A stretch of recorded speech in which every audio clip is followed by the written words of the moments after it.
दोस्तों, आपका हमारे इस YouTube चैनल पर स्वागत है। आज हम बात करने जा रहे हैं ज्वालामुखी का जन्म किस प्रकार हुआ। वीडियो शुरू करने से पहले आपको हमारा इस YouTube चैनल सब्सक्राइब नहीं किया है तो प्लीज़ सब्सक्राइब कर लीजिए। यानी ज्वालामुखी का जन्म कैसे हुआ। ज्वालामुखी विस्फोट की प्रक्रिया दो रूपों में होती है। पहली प्रक्रिया भूपृष्ठ के नीचे होती है तथा दूसरी प्रक्रिया भूपृष्ठ के ऊपर होती है। इस लेख में हम ज्वालामुखी विस्फोट के विभिन्न कारण तथा ज्वालामुखी विस्फोट के कारण बाहर निकलने वाले विभिन्न पदार्थों का विवरण दे रही हैं। ज्वालामुखी पृथ्वी पर घटित होने वाली एक आकस्मिक घटना है। इससे भूपटल पर अचानक विस्फोट होता है, जिसके माध्यम से लावा, गैस, धुआं, राख, कंकड़ पत्थर आदि बाहर निकलते हैं। इन सभी वस्तुओं का निकास एक प्राकृतिक नली द्वारा होता है, जिसे निकास नलिका कहते हैं। लावा धरातल पर आने के लिए एक छिद्र बनाता है, जिससे व्यूवर या क्रैटर कहते हैं। लावा अपने विक्टर के आसपास जम जाता है और शंक्वाकार पर्वत बनाता है, जिसे ज्वालामुखी पर्वत कहते हैं। ज्वालामुखी विस्फोट की प्रक्रिया दो रूपों में होती है। पहली प्रक्रिया भूपृष्ठ के नीचे होती है तथा दूसरी प्रक्रिया भूपृष्ठ के ऊपर होती है।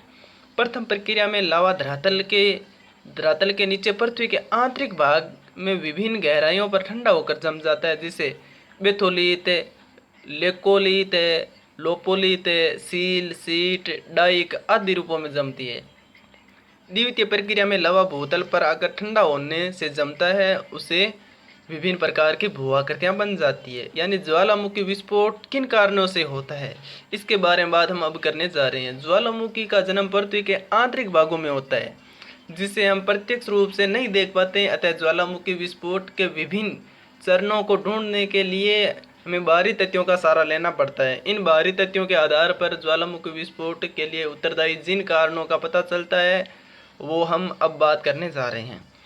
नंबर 1, भूगर्भ में अत्यधिक ताप का होना। मतलब पृथ्वी के भूगर्भ में जब तापमान अधिक होता है तो क्या होगा। जब पृथ्वी के भूगर्भ में अत्यधिक तापमान होता है तो वह उस तापमान वहाँ पर जाने वाले रेडियोधर्मी पदार्थ का विघटन रासायनिक परिक्रमों तथा ऊपरी दबाव के कारण होता है। साधारणतः 32 मीटर की गहराई पर 1 डिग्री सेल्सियस तापमान बढ़ जाता है। इस प्रकार गहराई पर पदार्थ पिघलने लगता है और भूतल के कमजोर भागों को तोड़कर बाहर निकल जाता है, जिसके कारण ज्वालामुखी विस्फोट होता है।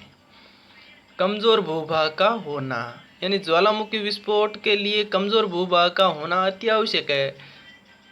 ज्वालामुखी पर्वतों का विश्व वितरण देखने से स्पष्ट हो जाता है कि संसार में कमजोर भूभागों से ज्वालामुखी का निकट संबंध होता है। शांत प्रशांत महासागर के तटीय भाग, पश्चिमी द्वीप समूह जैसे अंडीज पर्वत क्षेत्र तथा तथ्य प्रमाण देते हैं। गैस की उपस्थिति में ज्वालामुखी विस्फोट के लिए गैसों की उपस्थिति, खासकर वाष्प की उपस्थिति महत्वपूर्ण है। वर्षा का जल भूपटल की दरारें तथा रंध्रों द्वारा पृथ्वी के आंतरिक भागों में पहुंच जाता है और वहां पर अत्यधिक तापमान के कारण जलवाष्प में बदल जाता है। समुद्र तट के नजदीक समुद्री जल से रिस कर नीचे की ओर चला जाता है, जल वाष्प बन जाता है और जब जल से वाष्प बनता है तो उसका आयतन और दबाव काफी बढ़ जाता है। अतः वह भूतल पर कई कमजोर स्थान पाकर विस्फोट के साथ बाहर निकलता है, जिसे ज्वालामुखी कहते हैं। मतलब भूकंप किस कारण आते हैं। भूकंप से भूपृष्ठ विकृत उत्पन्न होते हैं और भ्रंश पड़ जाते हैं। इन भ्रंशों से पृथ्वी के आंतरिक भाग में उपस्थित मेघमंड धरातल पर आ जाते हैं और ज्वालामुखी विस्फोट होता है। ज्वालामुखी विस्फोट के माध्यम से बाहर निकलने वाले पदार्थ कौन कौन से हैं। मतलब ज्वालामुखी विस्फोट के कारण ठोस, तरल और गैस 3 प्रकार के पदार्थ बाहर निकलते हैं।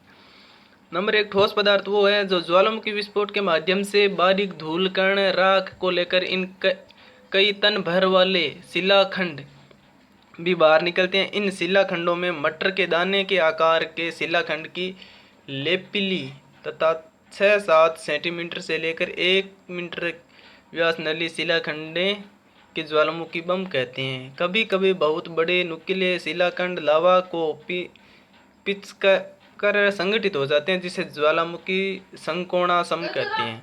धरातल पदार्थ पर ज्वालामुखी से निकलने वाले तरल पदार्थ को लावा कहते हैं। यह बहुत ही गर्म होता है। ताजे निकले लावे का तापमान 600 से 1200 डिग्री सेल्सियस होता है। लावा की बाहर निकलने की गति उसकी रासायनिक संरचना तथा भूमि की ढाल पर निर्भर करती है। इसकी गति अधिकतर धीमी होती है, परंतु यह कभी कभी यह 15 किमी प्रति घंटा की गति से बाहर निकलता है। जब लावा अधिक तरल होता तथा भूमि की ढाल अत्यधिक तीव्र हो तो 80 किमी प्रति घंटा की से भी बाहर निकलता है। गैसीय पदार्थ, मतलब 3 नंबर पर गैसीय पदार्थ भी बाहर निकलते हैं ज्वालामुखी के अंदर। ज्वालामुखी विस्फोट के समय कई प्रकार की गैसें निकलती हैं, जिनमें hydrogen sulphide, carbon sulphide, hydronic अम्ल एवं अमोनिया क्लोराइड प्रमुख है।